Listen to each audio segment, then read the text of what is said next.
Kalau menurut saya kok murai batu itu sangat prospek sekali. Untuk permintaan murai batu kita masih kewalahan.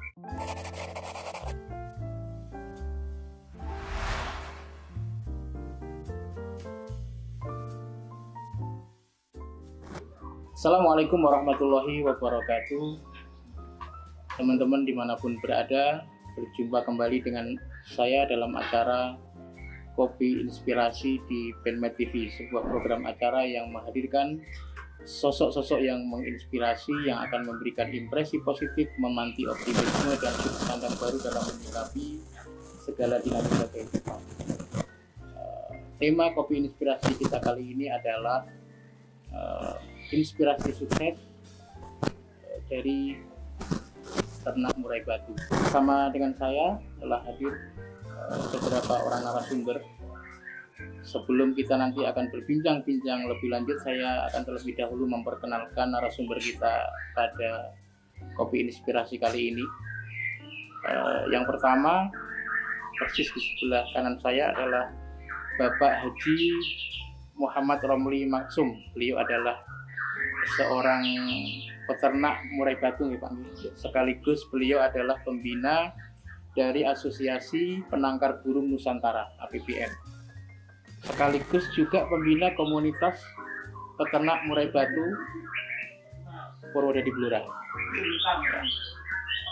Di ujung sana ada Bapak Trinasuka. Beliau ini adalah Ketua Asosiasi Penangkar Burung Nusantara (APBN) Korwil Blora, Gerobogan Blora, sekaligus Ketua Komunitas Peternak Murai Batu Purwodadi Blora. Jadi nanti kita akan berbincang-bincang terkait dengan bagaimana prospek ternak burung murai batu, terus kemudian bagaimana nanti teknis penangkarannya dan sampai nanti mendalam. Kita nanti akan bersama-sama untuk melihat secara langsung bagaimana proses penangkaran dari burung murai batu. Pertama saya akan berbincang dengan Pak Haji Muhromli. Pak Haji Muhromli, sejak kapan panjenengan peternak murai batu, tertarik untuk peternak murai batu? Mungkin bisa diceritakan. Ya, di awal kita tertarik di murai batu dan penangkaran itu di akhir tahun 2013, yang mulai jalan di tahun 2014. Iya. Yang memotivasi panjenengan sehingga kemudian menekuni ternak burung itu apa, Pak? Bisa diceritakan? Ya, awalnya kita berangkat memang dari ternyata burung itu ada nilai ekonomi yang tinggi, sehingga saya termotivasi untuk belajar berternak. Gitu ya. Jadi sebelumnya memang sudah berkeinginan untuk berternak burung. Kalau awal-awal hobi aja tidak, ngelihat burung ya sesuatu hal yang aneh gitu kan, kok dipiara kayak nggak ada kerjaan gitu kan. Tapi saya lihat-lihat teman-teman yang penangkar burung, ada buka-buka YouTube di burung, ternyata itu burung itu ada nilai ekonomi yang tinggi, sehingga saya memberanikan diri untuk beternak murai. Burung apa itu, Pak, yang pas waktu yang jenengan lihat itu? Kalau pas waktu saya lihat kacer. Kacer ya? Kacer. Lihat di mana, Pak?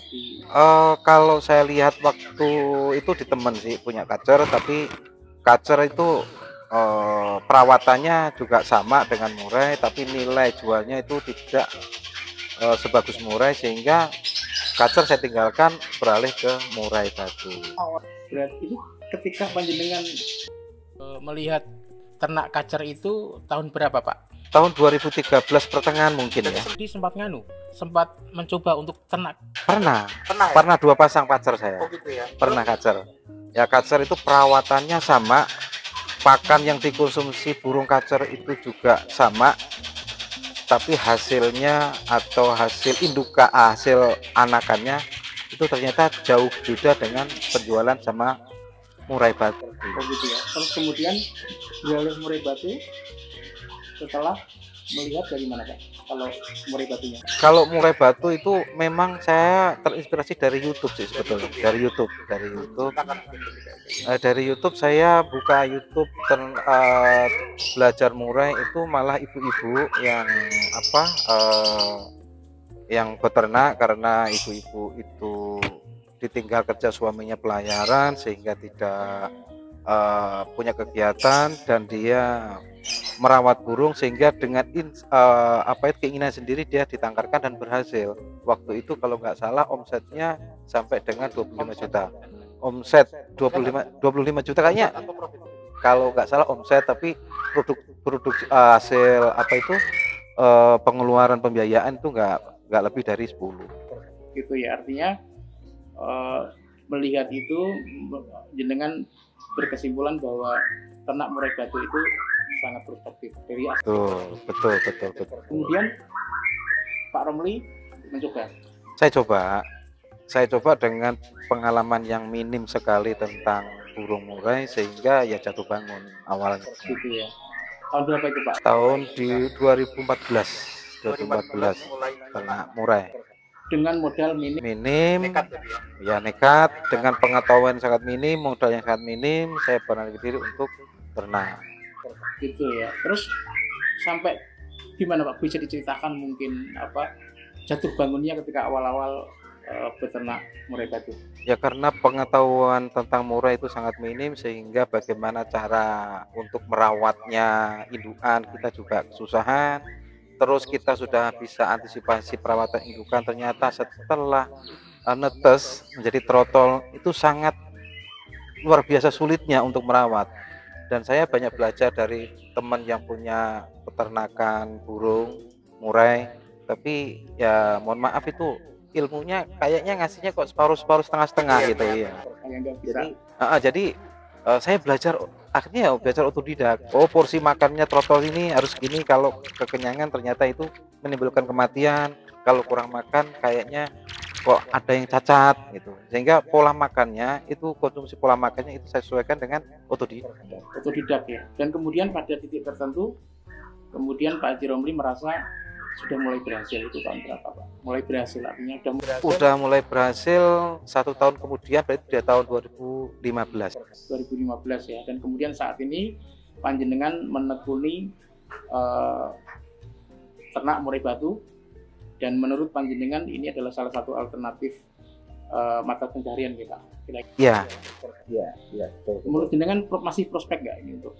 Kalau menurut saya kok murai batu itu sangat prospek sekali, karena jenis murai batu itu hanya bisa dikembangbiakkan di negara-negara tropis ya, sehingga seperti Indonesia itu artinya kalau banyak negara yang bisa produksi murai batu, ya kemungkinan kalau di drop dari luar, misal dari Cina, impor dari Cina itu harga anjlok, misalnya kayak lovebird, kenari dan lain sebagainya, itu kan banyak burung yang bisa diternak di mana saja. Kalau murai hanya bisa hidup atau bisa dikembangbiakkan di negara-negara tropis. Itu salah satu kelebihan dari murai batu. Mungkin saya akan kembali menuju ke Mas Tri ini. Mas Tri kan ketua Asosiasi Penangkar Burung Nusantara ya, APBN untuk Korwil Blora, dan sekaligus ini komunitas peternak murai batu. Sejak kapan ini kalau APBN berdiri di Kabupaten Grobogan? Kalau APBN secara berdirinya itu sebenarnya sudah terbentuk itu dari 2 tahun yang lalu, Pak. Gitu. APBN di Grobogan Blora. Di Purwodadi Grobogan dan Blora. Itu terbentuk setelah 2 tahun yang lalu, cuma kita masih menginduk ke Karasidenan Pati. Oh gitu ya. Iya, untuk deklarasinya sendiri kita sudah berdiri itu sekitar 4 bulan yang lalu. Gitu ya, untuk yang APBN. Berarti kalau APBN ini kan Asosiasi Penangkar Burung Nusantara, berarti artinya nggak hanya murai batu. Nggak hanya murai batu. Berarti anggota dari APBN tidak hanya peternak murai batu. Betul. Gitu ya. Semua endemik yang ada burung endemik Indonesia terutama yang utama itu ya. Selain murai batu apa? Mungkin ada kacer. Ini lopet tidak, karena dia bukan endemik Indonesia. Oh gitu ya. Iya. Jala, terus ada juga pentet.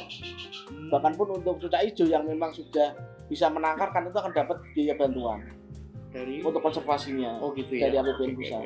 Kalau komunitas peternak murai batu ini, artinya spesifik untuk murai batu, untuk Purwodadi Blora, ini bisa diceritakan mungkin ini untuk komunitas murai batu, termasuk Pak Haji Romli ini sebagai salah satu pembinanya, mungkin bisa diceritakan nih kenapa memilih spesifik murai batu? Oke. Awal mula memang basic dasar saya juga peternak murai batu. Oh gitu ya. Dengan hobi juga di dunia murai batu sendiri. Kebetulan di Komoditi Purwodadi waktu itu belum ada satu komunitas yang menaungi. Gitu ya. Belum ada satu komunitas dan tempat sharing. Sedangkan di murai batu sendiri sebenarnya banyak yang bisa kita gali. Pak tadi mulai beternak murai batu mulai tahun berapa? Saya beternak dari 2005. Wah, malah lebih jauh lagi dari malah lebih lebih senior lagi dengan Pak Haji Romli ya. Ya gitu ya, 2005 ya. Betul, 2005. Motivasinya? Motivasi awalnya hanya suka saja, Pak. Suka saja? Iya. Artinya itu pekerjaan sampingan, bukan pekerjaan utama? Bukan pekerjaan utama. Pekerjaan utamanya apa waktu itu? Saya di perusahaan IT. Di perusahaan IT? Iya. Kemudian menjadikan ternak murai batu sebagai hobi. Bagaimana bisa diceritakan? Kalau sekarang posisinya masih sampingan atau sudah merupakan pekerjaan tetap? Oh, pekerjaan tetap malah ya, begitu ya. Keluar aja. Oh, keluar itunya. Oke. Keluar malah. Pekerjaan tetap artinya ternak murai batu itu sangat prospektif. Sangat prospektif. Oke, saya boleh cerita mungkin. Pak tadi boleh cerita. Kalau Pak Haji Romli kan juga jatuh bangun ya. Bisa diceritakan 2000 singkat 2005 pertama kali beternak itu bagaimana suka duka jatuh bangunnya seperti apa? Ya, 2005 itu awalnya masih hobi suka dan hanya lomba, mengikuti lomba. Mengikuti lomba. Ya, kebetulan pertama kali itu rumah saya di Semarang. Sudah menangkar? Belum waktu itu. Udah mulai akhir 2005 itu mulai menangkar. Jadi awalnya rumah saya itu di Semarang, daerah Majapahit itu. Di situ ada satu tempat lomba di situ. Nah, saya tertarik ikut lomba. Akhirnya beli satu murai, kita rawat. Sama temen. Waktu itu beli satu murai berapa? Sepasang ya atau satu saja, jantan. Waktu itu saya beli prestasi itu 2005 sekitar harga 4,5 ya. Terus kemudian kebetulan sama temen coba deh diternak. Oh gitu ya. Kita coba ternak, ya mulai belajar. Alhamdulillah 2005 akhir itu udah mulai berhasil sampai 2006. Maksud dari berhasil itu? Udah mau produk, Pak. Oh gitu ya. Udah mau produk. Mau produk itu bertelur, terus kemudian menetas, iya, dan kemudian menghasilkan anak, begitu ya. Sampai kemudian di titik tahun berapa panjenengan merasa ini sangat prospektif dan bisa menjadi mata pencarian, gitu. Tahun berapa itu sampai di titik kemudian panjenengan merasakan seperti itu? Sebenarnya di tahun 2010 itu kita sudah merasakan. Sudah merasakan ya. 2010 itu kita masih ada selingan juga ternak kenari dan lobet. Sebenarnya murai nih yang akan naik gitu. Oh gitu ya. Karena asli endemik Indonesia, satu asli endemik Indonesia. Yang kedua, murai itu ya itu tadi seperti yang dibicarakan Pak Pembina bahwa murai itu hanya bisa diternakan di daerah tropis, maksudnya Indonesia. Gitu. Saya penasaran nih ya. Kira-kira kalau seprospektif apa ya? Artinya semenjanjikan apa murai batu ini menjadikan seseorang itu bisa menggantungkan hidupnya dari murai batu ini, Pak Haji Romli? Mungkin Pak Bina ya yang jawab. Oh iya, Pak Ketua aja gitu ya. Gitu, Pak. Gini. Untuk kita ulas lagi nih di dalam komunitas peternak murai batu kita ada 73 anggota. Oh iya gitu. 73 anggota itu mungkin kita bisa ambil 40%-nya, bahkan 50%-nya itu menggantungkan memang benar-benar dari murai batu itu sendiri. Oh gitu ya. Untuk pendapatannya. Ya gitu ya. Memang untuk murai batu lebih prospek. Kenapa? Dengan biaya kos yang nggak terlalu besar, apalagi dengan kita melakukan beberapa inovasi untuk menekan biaya kos produksi. Itu dengan hasil yang memang penjualannya yang memang tinggi. Gitu. Pertanyaan yang mendasar, mudah atau sulit untuk diternak murai batu? Mungkin bagi seorang saya yang sejak awal buta terhadap dunia perburungan. Kembali lagi Pak, niat untuk belajar. Oh iya, gitu ya. Jadi artinya untuk mereka yang saat ini masih buta pun punya peluang untuk di komunitas. Apalagi ketika dulu mungkin Pak Tilas dulu sebelum tahun 2005 panjenengan mulai beternak murai batu, waktu itu belum ada komunitas ya? Otomatis belum ada komunitas. KPMB, Komunitas Peternak Murai Batu, tahun berapa berdiri? Itu berdiri sekitar 2 tahun yang lalu. 2 tahun yang lalu, berarti 2018 berarti ya? 2018. Itu otomatis sebelumnya itu nggak ada komunitas. Nggak ada Dengan belajar lewat mana waktu itu? Saya waktu itu, ya itu Pak, saya cari searching peternak-peternak murai, saya datengin Di mana? Di Kabupaten Tuban? Jawa Timur. Oh gitu Saya ya? Tuban. Gitu, di Tuban, Rengel, sampai ke Babat, Lamongan. Saya juga belajar ke sana. Jadi misalnya weekend hari Sabtu Minggu, saya keluar kota belajar. Oh gitu ya, berarti ada semangat kegigihan untuk mencari. Berarti itu yang menjadi kunci sukses. Boleh tahu mungkin kalau saat ini ada di antara pemirsa Benmed TV yang mungkin tertarik setelah melihat tayangan ini nanti pengen nih, wah pengen kira-kira modal yang disiapkan apa aja nih? Gini, kalau ternak murai, katakan kita modal awal, mungkin kita yang penting bisa produksi, mungkin kesiapan indukan aja. Indukan siapan sekitar 1 tahun pasang bisa dimulai. Kalau memang sudah produk, mungkin kita akan bantu untuk upgrade-nya. Berarti saat ini relatif lebih mudah ya untuk peternak karena sudah ada komunitas. Iya betul. Di komunitas otomatis tidak pelit ilmu ya. Iya betul. Gitu. Mungkin pertanyaannya, apakah kalau seandainya semakin banyak peternak tidak semakin banyak kompetitor? Untuk saat ini di area Purwodadi Blora sendiri untuk permintaan murai batu kita masih kewalahan. Gitu ya. Masih artinya peluang itu masih ada. Peluang mungkin semakin banyak anggota, apakah semakin justru malah semakin tetap menjadikan? Insya Allah tetap menjadikan. Begitu ya, pasarnya maksudnya luas. Pasarnya luas. Yang kedua, kita terapkan juga untuk anggota bahwa kita peternak itu harus punya passion. Mau ke arah mana ternaknya gitu. Emang ada arah?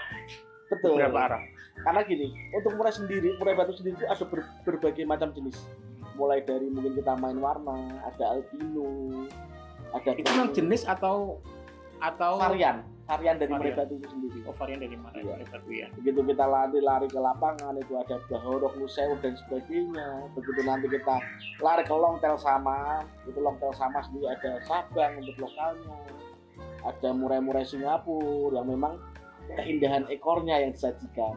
Oh gitu ya. Kalau Mas Tri sebelum nanti saya ke Pak Haji Romli lagi, mulai meninggalkan pekerjaan utama dan kemudian beralih ke murni sebagai peternak murai batu tahun berapa? 2020 ya. Iya. Memutuskan itu. Sebenarnya dari keluarga udah mendorong dari 3 tahun yang lalu, baru siap secara mental lahir batin dari di rumah ya. Di rumahnya mana? Di Grobogan. Berarti sekarang sudah punya berapa indukan ini? Saya total ada 10 indukan, 10 pasang. 10 pasang ya, oke. Kalau Pak Haji Romli ini indukannya kayaknya malah semakin banyak ini. Berapa Pak Haji? Kalau indukan ada 50-an ya. Wah, malah lebih besar lagi ini ya. Tapi grade-nya kalah sama 10. Oh gitu ya? Iya. Memang ada grade gitu? Iya. Ada. Oh gitu, grade apa bisa diceritakan grade-nya? Ya itu tadi Pak, seperti yang saya ceritakan itu bahwa kalau kita mau ternak kita harus tahu passionnya, mau ke arah mana ternak kita, terus market kita mau ke arah mana. Nah sekarang bisa diceritakan arah-arah apa aja itu arahnya? Nah oke. Misalnya seperti di murai batu sendiri itu nanti ada kelasnya long tail sama, kelas ekor panjang. Nah kalau kita ternak di ekor panjang, kita harus tahu marketnya. Ekor panjang itu ekor di atas 25 cm. Oh gitu ya. Iya, Oke. itu bahkan pun kita kalau untuk jual anakannya sendiri pun kita start dari harga 15 juta sampai Anakan 40 juta. Iya, gitu usia ya. 2 bulan. Terus ada dari arah lagi selain ekor panjang. Mungkin untuk selain ekor panjang ada ekor tipe-tipe lapangan seperti yang diternak sama Pak Haji Romli ini sendiri. Apa itu? Murai batu lapangan untuk kontes, untuk lomba. Oh gitu ya. Berarti kalau ekor panjang itu bukan untuk kontes. Ada kontesnya sendiri. Kontes ekor Khusus ekor. kecantikan. Iya, lebih ke beauty contest. Oh beauty contest. Kalau Iya. seandainya kalau yang ini yang diternak oleh Pak Haji Romli, Kalau Pak Haji Romli lebih ke event-event, jadi cup, event-event nasional. kalau suara itu apa? Kalau suara Ya, itu. Jawan itu. Yang diternak Pak Haji Romli itu sendiri. Oh gitu ya. Harganya juga berbeda ya. Berapa Pak Haji kisarannya kalau anak? Kalau anakan ya variasi untuk anakan yang indukannya prospek bagus gitu kan bisa antara 2 juta sampai 5 juta. Kalau kita ya Anakan ya? anakan umur 2 bulan. Oh gitu ya. Kalau grid yang miliknya Pak Tri? Iya, kalau di saya itu start saat ini itu untuk lokal kita 9 juta, untuk semi impor kita ada 15 juta. Oh ternyata gitu ya. Jadi untuk ketika seseorang mau menekuni dunia ternak murai batu juga harus arahnya jelas. Iya. Berarti artinya ketika seseorang memiliki pikiran atau memiliki keinginan, terbesit keinginan untuk ternak murai batu, dia harus menyelami dulu ya. Nggak harus tiba-tiba langsung dia jual beli indukan terus enggak ya. Artinya dia harus menyelami dulu. Mental disiapkan juga. Sejauh mana itu mental dan kesiapan pengetahuan itu penting? Sangat penting sekali Pak. Jadi untuk mental dan pengetahuan tuh, jadi itu nanti akan menentukan ke arah mana kita itu mau ternaknya. Apa yang kita suka? Kita suka lapangan kah untuk lomba-lomba, atau kita memang suka untuk beauty contest, atau kita memang suka keunikannya? Karena di setiap bagian itu sendiri ada harga-harga yang berbeda. Singkat saja, karena nanti saya akan bersama dengan narasumber yang lain, yaitu Mas Budi Santoso ya, beliau bendahara APBN ya, bendahara APBN dan juga Korlap KPMB. Nanti kita akan jalan-jalan ke kandang dan mungkin beliau akan menceritakan. Mungkin singkat saja, atau sulit sih sebenarnya mengurusi ternak murai batu itu, Pak Romli? Kalau ngurusi sih mudah kalau sudah tahu, apalagi kita itu sudah ada asosiasi APBN atau KPMB ya, KPMB, sehingga kita teman-teman itu nggak boleh ilmu. Gitu ya. Kenapa saya gabung di asosiasi tersebut? Karena berangkat awal kita belajar sana ke sini, ternyata yang saya datangin itu ngasih ilmu itu sepotong-sepotong. Sehingga saya terinspirasi, oh iya, kalau saya di peternak APBN, kalau sudah tahu kalau ada orang pemula yang ingin belajar, monggo kita sama teman-teman mensupport dan memberikan ilmu. Gitu ya. Seluas-luasnya. Oke.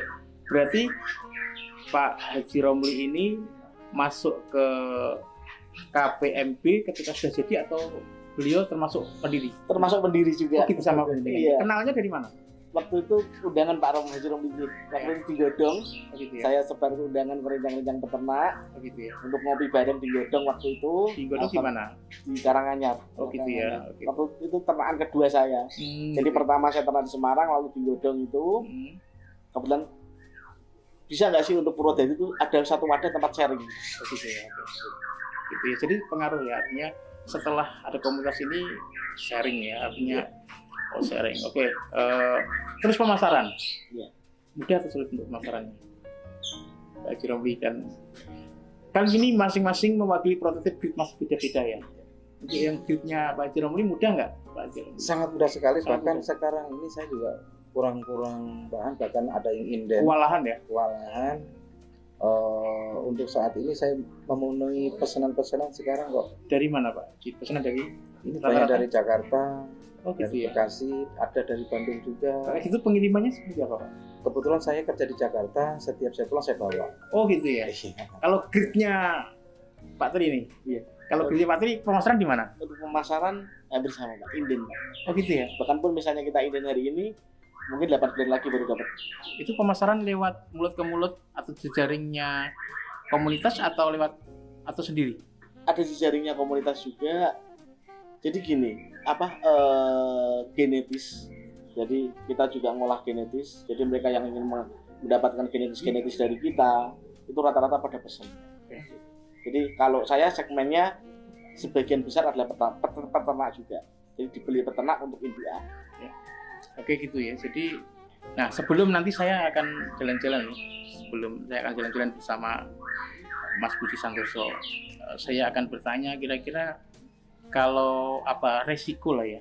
Kan yang namanya berusaha itu ada resikonya. Kira-kira resiko dari kemungkinan gagalnya berapa persen ya? Kalau kita sudah belajar dan kita mengikuti disiplin ilmunya, kita tahu karakter dari indukan-indukan kita, insya Allah untuk tingkat kegagalannya hanya 30%. 30% ya. Pandemi ini pengaruh nggak Mas penjualan? Tidak pengaruh, Pak. Justru kita semakin meningkat. Oh gitu ya. Terutama dari kawasan Jakarta. Permintaan gitu ya. Malah di saat usaha-usaha yang lain bahkan ada yang kolap, bahkan ada yang omset turun drastis. Ini malah enggak ya? Iya, justru peningkatan malah meningkat.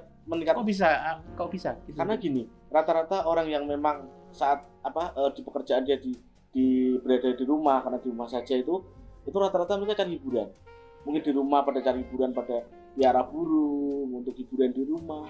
Justru permintaan kita terbesar dari Jakarta. Ya, terakhir saya tanya ini, Berarti kalau orang-orang yang tidak beternak itu beli memang untuk hiburan ya, ya? Iya. Untuk hiburan ya. Apa yang bisa menghibur sih dari seekor burung murai batu? Visual, audio. Oh gitu ya, Iya. visual, audio ya, Iya. enak dilihat begitu ya. Nah, teman-teman sekalian, ini tadi perbincangan saya dengan Pak Haji Romli dan Pak Trinasuka terkait dengan prospek dan bagaimana sekilas tentang pengelolaan dan pemasaran ternak murai batu yang ternyata sangat prospektif. Nah, setelah ini saya akan berjalan-jalan, mungkin juga ditemani oleh beliau-beliau ini, tapi nanti saya akan ada narasumber yang setiap hari beliau memang berkecimpung di dunia ternak murai batu, yaitu Mas Budi Santoso. Mari ikuti saya ya. Oke. Mari Pak. Oke.